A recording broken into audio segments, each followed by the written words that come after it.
하나님 말씀 전하겠습니다. 오늘 설교 제목은 부활은 믿을 만한가?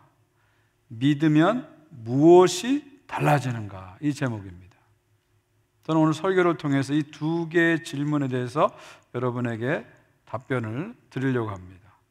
기독교 신앙에서 아주 중요한 내용입니다. 아주 중요한 내용입니다. 부활은 믿을 만한가? 믿을 만한가? 여러분, 부활은 기독교 교리의 가장 중요한 교리입니다. 기독교는 어떤 의미에서 부활 위에 서 있다, 이스터 위에 서 있다, 이렇게 볼 수 있습니다. 부활이 믿을 만하지 못하면 기독교 전체가 사실은 믿을 만하지 못한 거죠. 제가 지난주에 한 통의 이메일을 받았습니다. 은퇴한 선교사님으로부터 한 통의 이메일을 받았어요. 그 이메일의 내용은 뭐냐면, 이분이 아랍에미레이트에서 이제 2020년에 큰 선교대회를 계획했대요. 그래서 이제 많은 돈을 그 은행에 이렇게 넣어놓은 것 같아요. 그런데 팬데믹 때문에, 코로나 때문에 그 대회를 할 수 없게 된 거예요. 그래서 이 아랍에미레이트에 있는 그 수백만 달러, 그러니까 많은 돈을 이제 북미로 이렇게 옮겨와야 되는데 캐나다에 사는 저의 도움이 필요하다는 거죠. 그래서 만약 제가 도와주면 저한테 100만 불을 주시겠다는 거예요. 와우, 100만 불. 네. 스팸 메일입니다. 스팸 메일. 이 전형적인 스팸 메일이죠. 그리고 거기 밑에 레버런드 누구누구 이렇게 써 있더라고요. 근데 스팸 메일인지 저도 알면서도 혹시나 하는 마음에, 100만 불에 눈이 멀어서 혹시나 하는 마음에 그걸 한 번 더 읽어보더라고요. 제가 혹시 영어 잘못 해석했나 이걸 한 번 더 읽어보더라고요. 많은 사람들이 예수 그리스도의 부활을 이런 스팸 메일 정도로 생각하는 분들이 있어요. 예수님이 부활하셨다. 그리고 우리도 부활할 것이다. 그리고 완전히 새로운 세계가 열릴 것이다. 와우! 너무 놀랍네. 너무 굉장한 제안이네요. 근데 너무 제안이 놀라워가지고 믿을 수가 없을 것 같은데요? 사실이 아닐 것 같은데요? 이런 태도를 가집니다. 심지어 교회 안에 있는 분들, 교회를 오래 다녔던 분들도 이런 태도를 가지는 경우가 많이 있습니다. 여러분, 과연 부활은 사실일까요? 사기일까요? 사실이 아니라면 인류 최대의 종교적 사기극이 바로 예수 그리스도의 부활이죠. 부활은 사실일까요? 사기일까요? 여러분, 오늘 고린도전서를 쓴 사도 바울은요, 한때는 부활을 사기라고 생각했어요. 종교적 사기라고 생각했어요. 그래서 이 종교적 사기를 퍼뜨리는 사람들을 잡아들이는데 자신의 인생 전부를 쓴 사람이에요. 그래서 멀리 다마스커스까지 가가지고 외국에까지 가서 크리스찬들, 이 부활을 퍼뜨리는, 사기를 퍼뜨리는 사람들을 잡아들이는 일을 했던 사람입니다.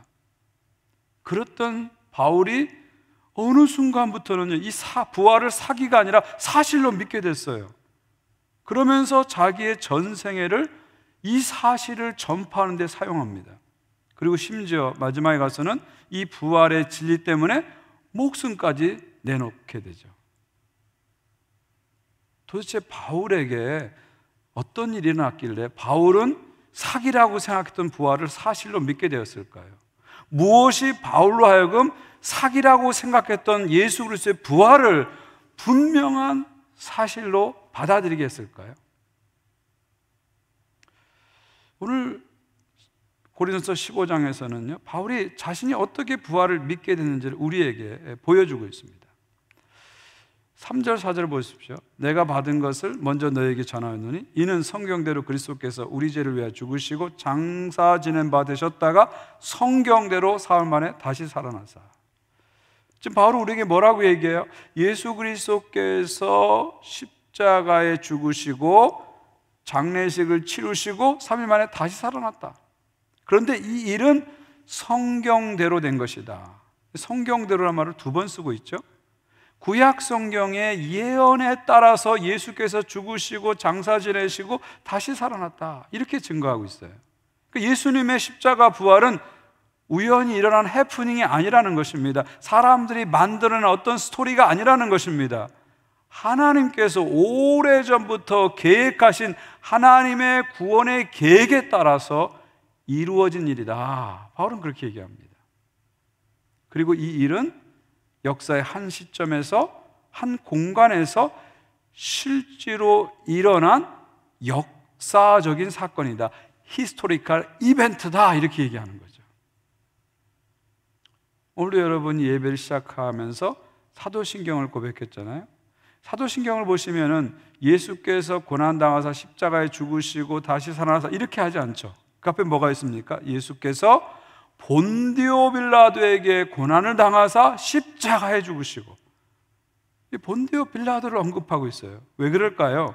예수님의 십자가 부활은 본디오 빌라도라는 한 시대에 일어났다는 거예요. 로마 총독, 실제로 존재했던 로마 총독이 통치했던 그 시대에 예수는 십자가에 죽으시고 3일 만에 다시 살아났다는 것을 우리에게 분명하게 얘기하고 있는 거죠.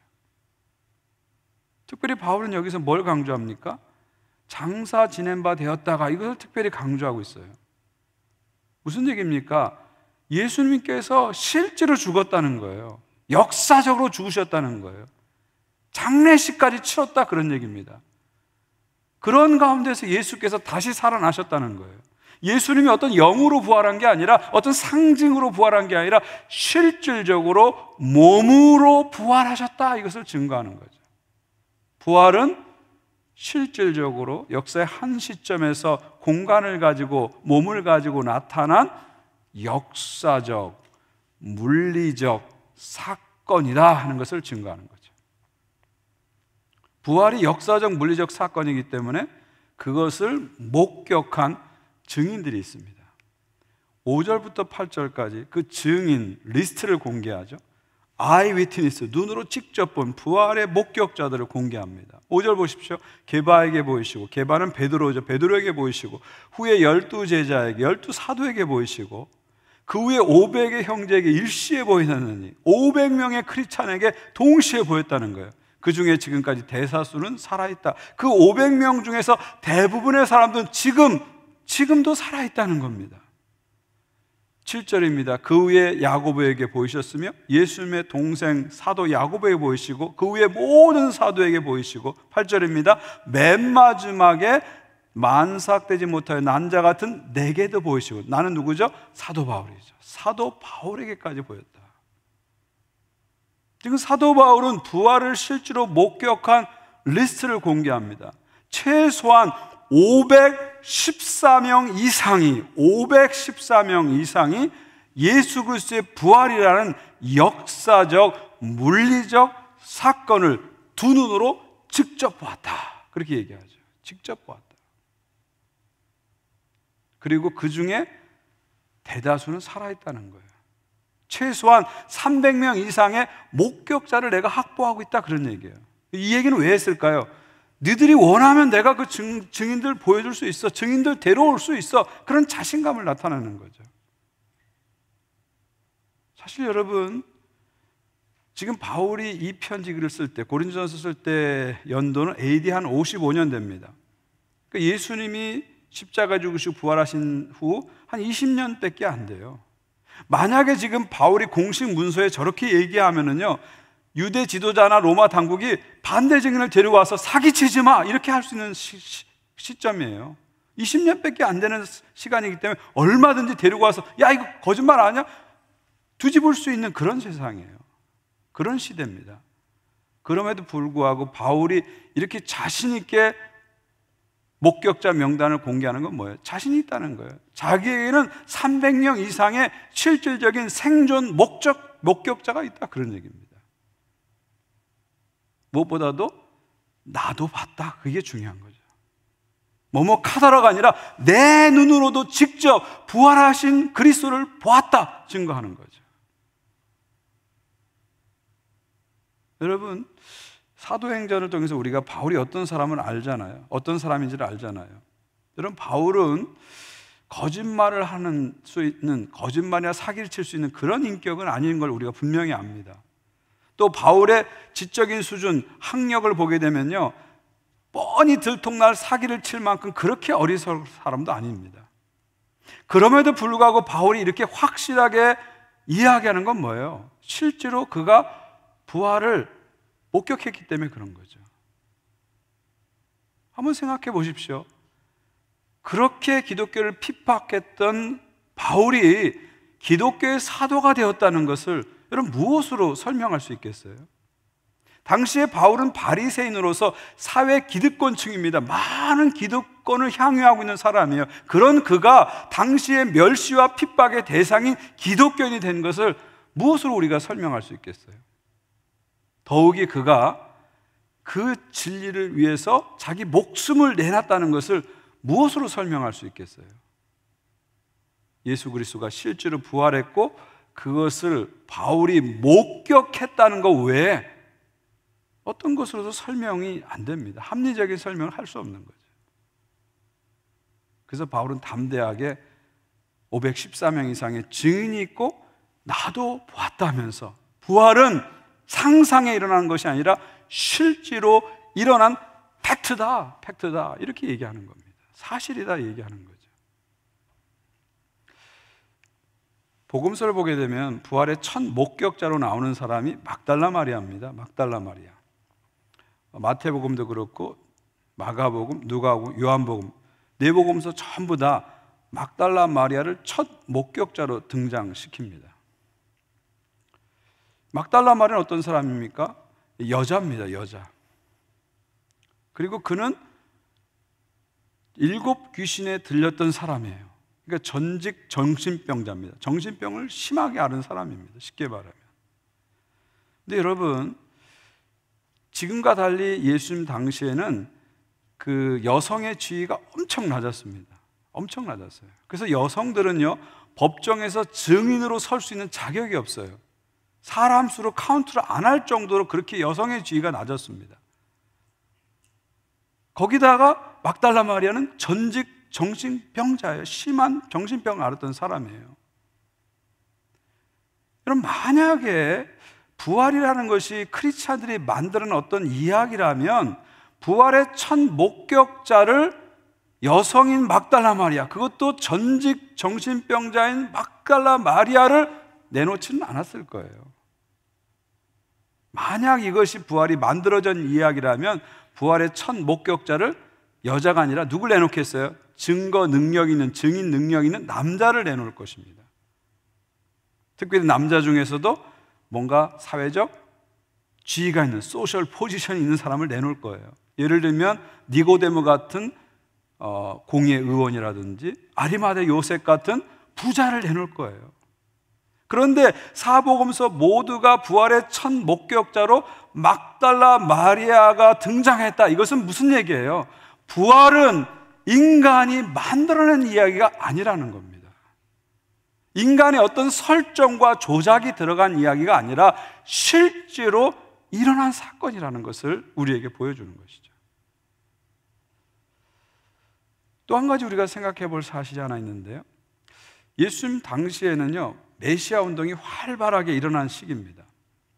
그 예수님 당시의 역사가인 요세푸스에 의하면 그 당시에 10개의 메시아 운동이 있었대요. 기록된 메시아 운동만 10개가 있었다는 거죠.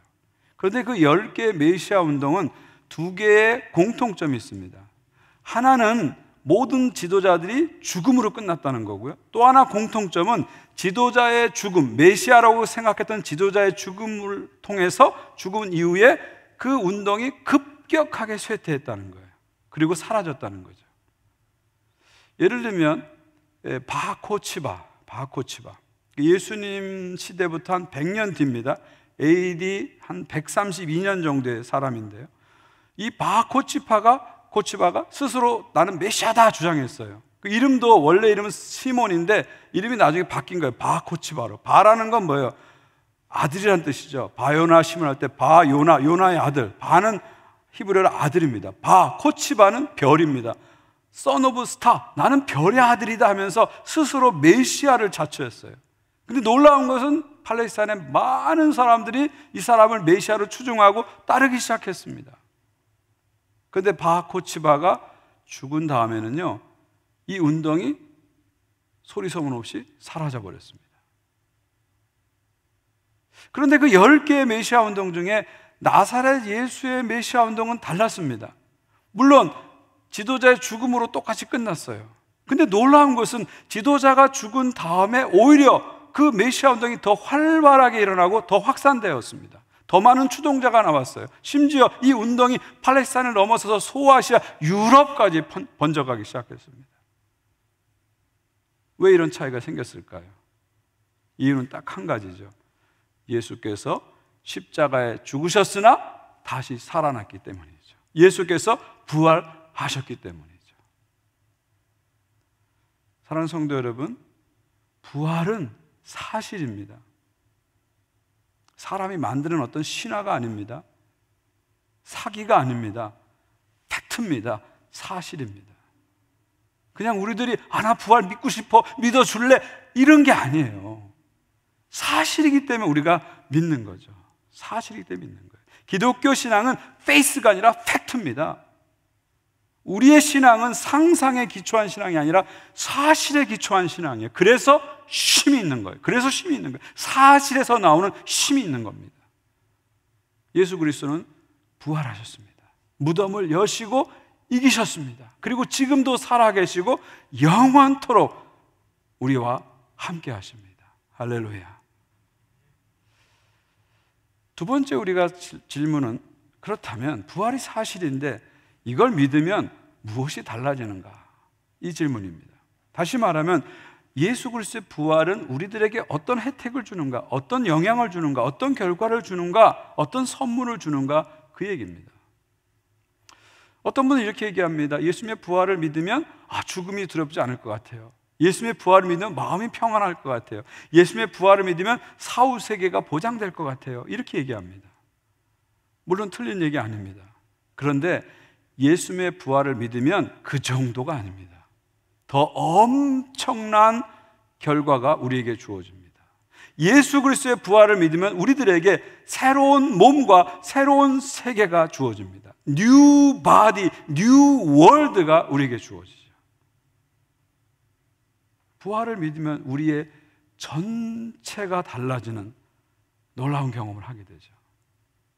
사도 바울은 고린도서 15장에서 전반부에서는 부활이 얼마나 믿을 만한가를 보여주고요, 후반부에서는 그것을 믿으면 우리에게 어떤 일이 일어난지를 보여줍니다. 20절 한번 보십시오. 그러나 이제 그리스도께서 죽은 자 가운데서 다시 살아나사 잠자는 자의 첫 열매가 되셨다. 이 잠자는 자는 건 죽은 자를 얘기합니다. 죽은 자의 첫 열매가 되셨다. 부활의 첫 열매가 되셨다. 이렇게 얘기하죠. 여러분, 첫 열매는요, 앞으로 맺힐 열매를 대표하는 열매입니다. 첫 열매는 앞으로 맺힐 열매를 보증하는 열매죠. 그렇지 않겠어요? 첫 열매가 맺혀야 두 번째, 세 번째, 네 번째, 다섯 번째, 여섯 번째, 일곱 번째 열매가 맺힐 거 아닙니까? 그러니까 첫 열매는 대표 열매고 보증하는 열매죠. 예수 그리스도께서 부활의 첫 열매다, 이 말은 뭐예요? 예수 그리스도의 부활은 예수 그리스도에게만 국한된 것이 아니라 예수 그리스도를 믿는 사람들에게 똑같이 나타난다는 거예요. 예수 그리스도만 영광스러운 몸으로 부활한 것이 아니라 예수 그리스도를 믿는 우리 모두도 다 영광스럽게 부활할 것이라는 거죠. 예수 그리스도를 믿는 모든 사람들이 예수 그리스도처럼 영광스러운 몸을 입고 새 몸을 받게 될 것이다. 그것이 부활의 놀라운 결과입니다. 뉴 바디, 새 몸을 받게 된다는 거죠. 우리 교회 안에도 환우들이 많이 계십니다. 어떤 분들은 불의의 사고를 당하셔서 몸을 전혀 움직이지 못하는 그런 상태로 오랫동안 계신 분도 있고요. 어떤 분들은 병원의 침대에서 정말 움직이지도 못하시고 그 상태에서 오랫동안 이렇게 누워 계신, 몇 년 동안 누워 계신 그런 안타까운 분도 계십니다. 참으로 안타깝고 마음이 아픈 그런 사실입니다. 그러나 그분들에게도 소망이 있는 게 뭐죠? 지금 불편한 몸, 힘든 몸을 가지고 있지만 이 몸을 가지고 영원히 사는 것이 아니라 예수 그리스도께서 부활의 첫 열매가 돼서 그분들에게도 영광스러운 몸, 새로운 몸을 주신다는 거죠. 그래서 우리는 어렵고 힘든 상황에서 좌절하지 않고 그 새 몸을 바라보면서 살아가는 겁니다. 우리 현실에서 여기도 아프고 저기도 아프고 아픈 데가 얼마나 많아요. 머리부터 발끝까지 성한 곳이 없을 정도로 많은 질병이 우리 가운데 있어요. 그런 질병 속에서 우리가 그 질병에 지지 않고 좌절하지 않는 이유는 뭐예요? 마지막에 결국 우리는 새 몸을 받는, 영광스러운 몸을 받는 그런 존재인 걸 믿기 때문에 질병을 넘어서서 그리스도를 향해서 소망 가운데 나가게 되는 것이죠. 이 사도 바울은 이 사실을 아담과 비유하면서 이렇게 설명합니다. 21절, 22절 보십시오. 사망이 한 사로 말미암았느니 죽은 자의 부활도 한 사로 말미암는도다. 아담 안에서 모든 사람이 죽은 것 같이 그리스도 안에서 모든 사람이 삶을 얻으리라. 그러니까 아담 안에서, 첫사람 아담 안에서 모든 사람이 죽었다. 이건 무슨 말이에요? 첫사람 아담이 범죄함으로 말미암아 모든 사람들이 죄와 사망이라는 어두운 운명을 짊어지게 됐다는 거예요. 여긴 예외가 없다는 겁니다. 그런데 한 사람으로 말미암아 삶을 얻었다. 한 사람, 예수 그리스도로 말미암아 그분을 믿는 사람들, 그에게 속한 사람들은 생명을 얻게 된 것이다. 그냥 생명이 아니라 부활 생명을 얻게 된다. 그렇게 선포하고 있습니다. 여기서 바울이 예수 그리스도를 아담하고 이렇게 비교하는 거, 이 바울 신학의 중요한 거거든요. 예수님을 세컨 아담, 두 번째 아담, 뉴 아담, 새 아담으로 보는 것이 이 바울의 신학의 중요한 포인트입니다. 왜 바울은 예수님을 아담과 비유했을까요? 그 이유는 뭐예요? 예수 그리스도를 통해서 새 창조가 일어났기 때문에 그래요. 뉴 크리에이션이 일어났기 때문에 그래요.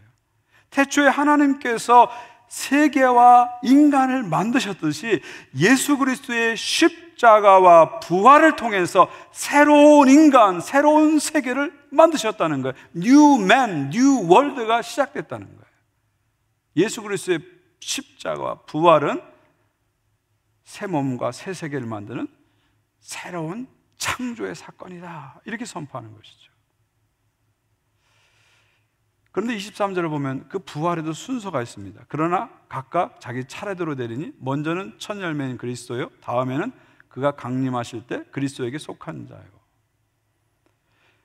각각 자기 차례대로 된다. 이게 무슨 말입니까? 부활에도 순서가 있다는 거예요. 우리 한국 속담에 찬물도 아래위가 있다, 그런 얘기 하잖아요. 부활도 순서가 있다는 겁니다. 먼저는 첫 열매인 그리스도요, 먼저는 그리스도가 먼저 부활하는 거예요. 2000년 전에 그리스도께서 먼저 부활하고요, 그 다음은 그가 강림하실 때 그리스도에 속한 자예요. 그리스도인이 부활하는 거예요. 먼저 그리스도께서 부활하시고 그 다음에 그리스도인들이 부활하는 거예요. 그리스도가 먼저 부활하고 그리스도인들이 부활한다는 거죠. 자, 그리스도인 가운데도 두 가지 종류가 있죠. 그가 강림하실 때, 예수님이 재림하실 때 그리스도에게 속한 자예요. 재림한 상태에서 두 가지 종류의 크리스찬이 있을 수 있잖아요. 예수님이 재림할 때 전에 이미 죽은 사람들이 있잖아요. 재림하기 전에 이미 죽은 사람이 있고 살아서 재림을 맞이하는 사람이 있을 거잖아요. 그러면 여기에도 순서가 있다는 거예요. 죽은 사람과 살아있는 사람의 순서가 있습니다. 데살로니가전서 4장 15절입니다. 우리가 주의 말씀으로 너희에게 이것을 말하노니 주께서 강림하실 때까지 우리 살아남아 있는 자도 자는 자보다, 이거 자는 자는 죽는 자입니다. 죽어있는 사람입니다. 자는 자보다 결코 앞서지 못하리라. 무슨 얘기예요? 살아있는 사람이 죽어있는 사람을 앞서지 못한다, 부활해서 앞서지 못한다. 이건 무슨 말이에요? 죽어있는 사람들이 먼저 부활하고, 죽어있는 사람이 먼저 부활하고, 그리고 나서 살아있는 사람이 그 다음에 영광스러운 몸으로 변화된다는 거죠.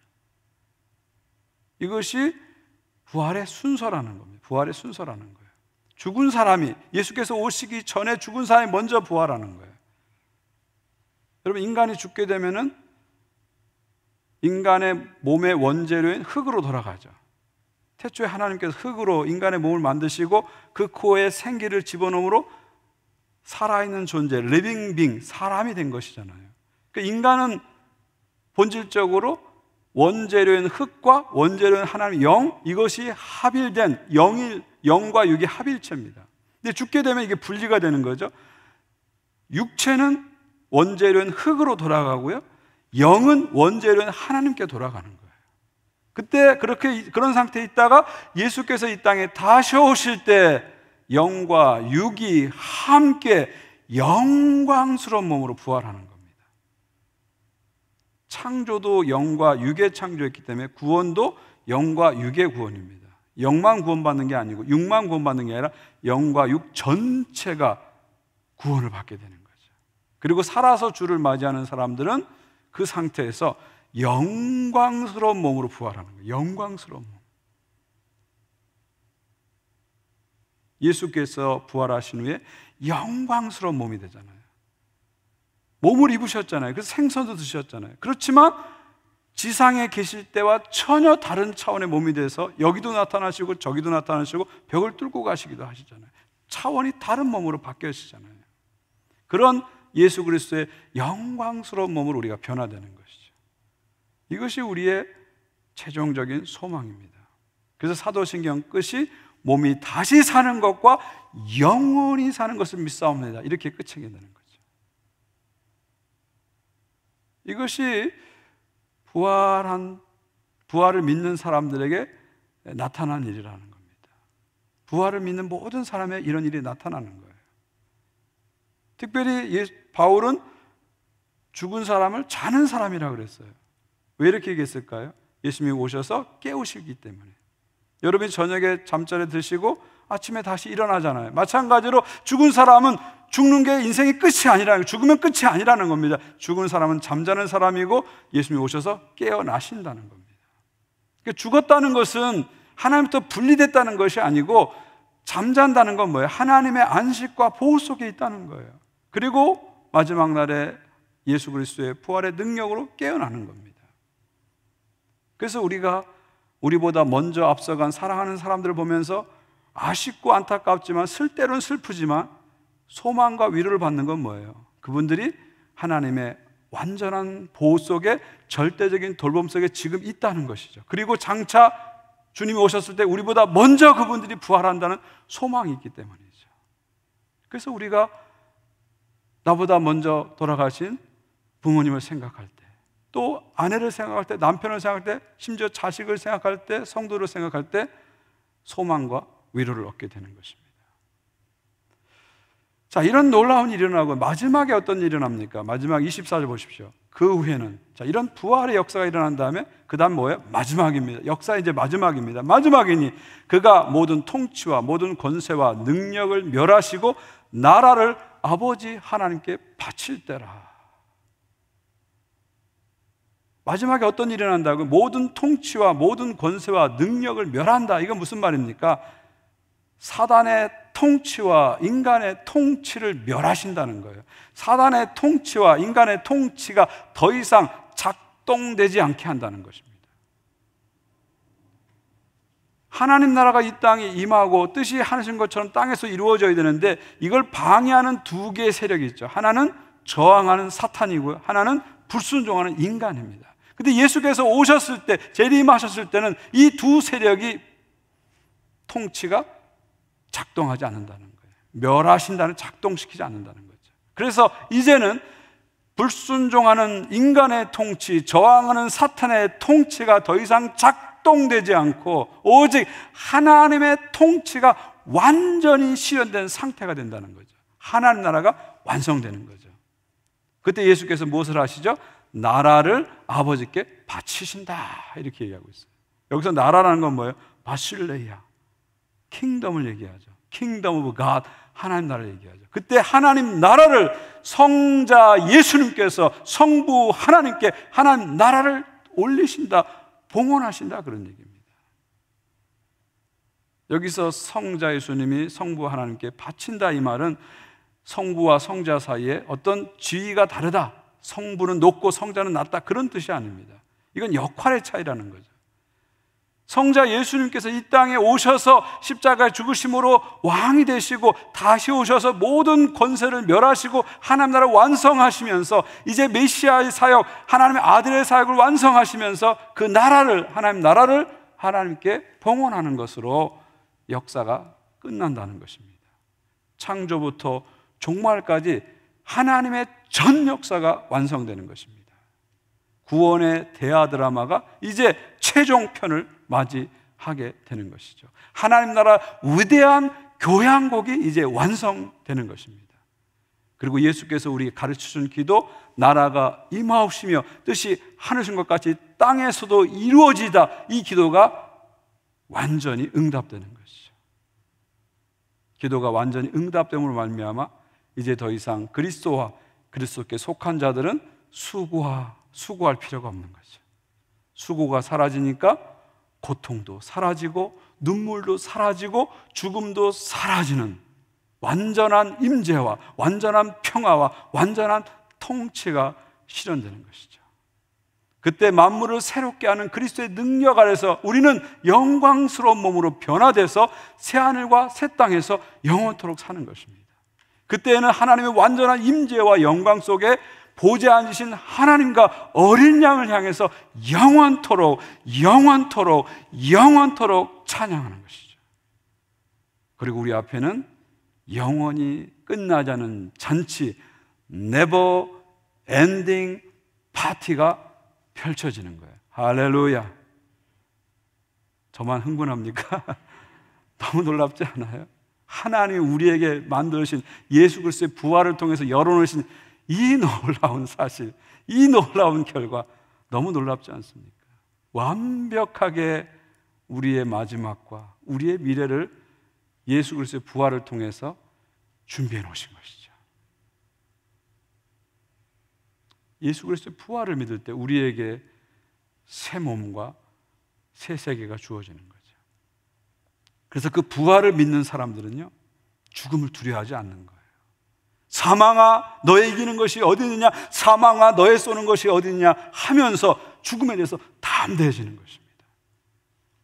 그리고 세상의 역경과 고난에 흔들리지 않고 견고하게 서게 됩니다. 그리고 내가 하는 모든 일이 주의 일이고 이 주의 일을 통해서 하나님 나라가 이루어진 것을 확신하면서 그날이 가까울수록 더욱 주의 일에 힘쓰는 자로 살아가는 것이죠. 이것이 바로 부활을 믿는 자들의 삶의 모습입니다. AD 249년부터 AD 262년 사이에 한 20년 동안 로마 제국에는 키프리안 역병이라는 팬데믹이 있었습니다. 이 병이 왜 키프리안 역병이냐면 카르타고의 주교인 키프리안이 이 역병을 최초로 기록에 남겼기 때문에 그의 이름을 따서 키프리안 역병이라고 합니다. 원래 이 역병은 아프리카 이디오피아에서 시작됐어요. 그러던 것이 그리스로 넘어가고 시리아까지 와서 로마 제국 전체에 퍼졌습니다. 어떤 지역에서는 하루에 사망자가 무려 5,000명씩 나올 정도였어요. 그리고 지역마다 차이가 있지만 대체로 인구의 30% 안팎이 죽었대요. 인구의 30% 안팎이 죽었대요. 심지어 로마 황제가 20년 동안 2명이나 이 전염병 때문에 죽게 됩니다. 지금 코로나와 비교할 수 없을 정도로 엄청나게 비참한 팬데믹이 로마 제국에 온 것이죠. 그런데 이 20년 동안 우리 크리스찬들은요, 당시의 크리스찬들은 환자들을 돌보았습니다. 가족들조차도 환자를 버리는, 전염병 환자들을 버리는데 크리스찬들은 그 환자들을 극진한 정성과 사랑으로 돌보았어요. 그래서 그 당시 사람들이 이 당시에 크리스찬을 향해서 별명을 하나 붙여줬는데, 닉네임을 하나 붙여줬는데 그 별명이 뭐냐면 바로 파라볼라노이입니다. 저 크리스찬들은 파라볼라노이야 이렇게 붙였어요. 그 뜻은 위험을 무릅쓰는 자다, 그런 뜻입니다. 한번 따라해 주시겠어요? 파라볼라노이. 한 번 더 해주시겠어요? 파라볼라노이. 예, 그 당시 크리스찬들은 파라볼라노이라고 그렇게 붙인 거죠. 위험을 무릅쓰고 생명을 무릅쓰고 연약한 자들을 돌봤기 때문에 세상 사람들이 그들을 향해서 저들은 파라볼라노이 이렇게 부르는 것이죠. 놀라운 것은요, 당시에 통계를 보니까요, 오히려 환자를 잘 돌보고 시신을 예의 있게 잘 처리한, 장례를 잘 치러준 크리스찬 지역은 감염률이 뚝 떨어졌어요. 그런데 환자들을 돌보지 않고 팽개치고, 가족이라도 팽개치고, 시신을 막 수습하지 않고 여기저기 팽개친 이교도 지역에서는 감염률이 훨씬 높았습니다. 이 20년을 지나는 동안 로마 제국에 있는 많은 사람들이 크리스찬들을 진심으로 존경하게 됐어요. 그래서 이 팬데믹이 끝난 다음에 기독교는 엄청난 부흥을 경험하게 했다고 합니다. 키프리안 역병이 거의 끝나는 시점에 260년에 알렉산드리아 주교인 디오니시우스는 그의 부활절 설교에서 이렇게 말했습니다. 우리 형제 그리스도인 대부분은 위험을 무릅쓰고 전염병 환자들을 보살폈고 그들의 필요를 채워주었으며 주님 안에서 그들을 섬겼습니다. 그리고 병자들과 함께 평안과 기쁨 속에 생을 마감했습니다.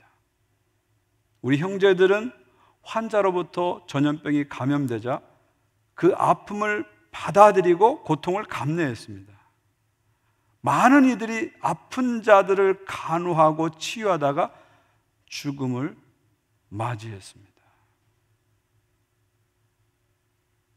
어떻게 이 당시 크리스찬들이 파라볼라노이, 위험을 무릅쓴 자로 살 수 있었을까요? 그 이유는 딱 한 가지죠. 예수 그리스도의 부활을 믿었기 때문입니다.